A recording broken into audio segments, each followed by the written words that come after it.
السلام عليكم ورحمة الله وبركاته. waxaan jeclahay maanta in aan idin la wadaago aayad ka mid ah aayadaha qur-aanka. aayadan xaqiiqdii waa aayad cajiib ah.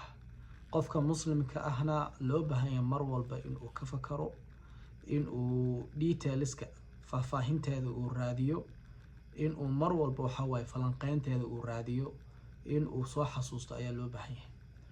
dunidan waad ogtihiin oo waxa weeye qof walba oo muslim ah oo mu'min ah waa la imtixaamayaa. imtixaankana meelo fara badan ayuu galaa. imtixaanku wuxuu galaa imtixaan emotional ah oo dareenkaaga ayaa la imtixaamayaa. waxyaalo waxaa arkaysaa aan ku farxad gelin, waxyaalo waxaa arkaysaa ku dhibaateeya, waxyaalo waxaa arkaysaa waxa weeye ah ka walwashid ama aad ka cabsatid. waxaa la imtixaamayaa marka emotionkaaga. imtixaan kaloo waxaa jira mentalkaaga, maskaxdaada ama intellectualkaaga la imtixaamayo, oo waxaa laga yaabaa mashruuc inaad samaysatay ganacsi ah, mashruuc waxbarasho ah, kadibna waxa waaye mashruucaas uu shaqeyn waayo. marka qofka waxaa laga yaabaa inuu qaadan waayo waxaas intaas la eg intuu isku keenay waxa weeye uu samaystay, haddana wixii inay fashilmeen.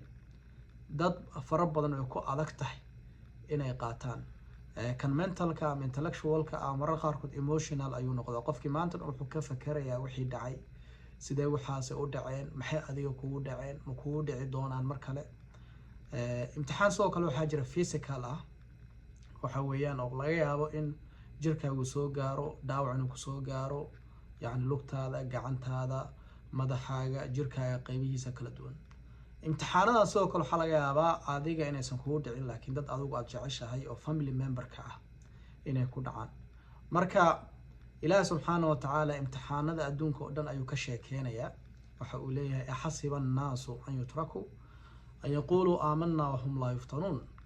dadku ma waxay u malaynayaan in la iska dhaafayo, in laga tagayo haddii ay yiraahdeen ilaahay ayaan rumaysannahay, iyagoo markaas aan la imtixaamayn, iyagoo markaa aan la tijaabinaynin, iyagoo markaas aan la fitnaynaynin. ilaahi subxaana wa tacaala wuxuu leeyahy walaqad fatanna aladiina min qablihim. xaqiiqdii waxaan imtixaamnay oo aan tijaabinay dadkii iyaga ka horreeyey.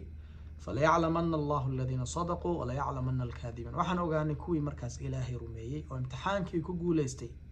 waxyaalahan oo dhan oo kugu dhacay waxaa loo baahaya inaad u adkaysatid, inaad dulqaad u yeelatid, inaad u sabartid ayaa loo baahan yahay. ilaahi subxaana wa tacala wuxuu leeyahay kuwii beeniyeyna oo imtixaankii ku fashilmayna iyagana waan ogaanay.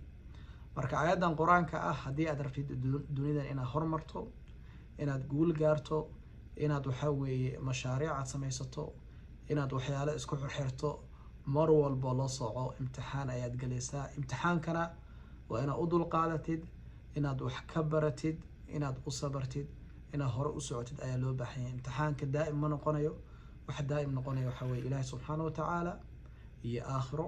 marka si ilaahi subxaana wa tacaala aan u helno, dad iimaan leh aan u noqono, naxariistiisa aan u helno, aan u noqon dad ilaahi subxaana wa tacaala maqaadiirtiisa rumaysay, waxaa loo baahan yahay imtixaanka inaad ku fiirino, yacni fikraddaas iyo maskaxdaas iyo aragtidaas iyo caqligaas inaan ku fiirino ayaa loo baahan yahay. khayr badan baa idiin rajeynayaa. videogan isgaarsiiya hadduu allah awoodda leh idmo. wasalaamu calaykum waraxmatullahi wabarakaatu.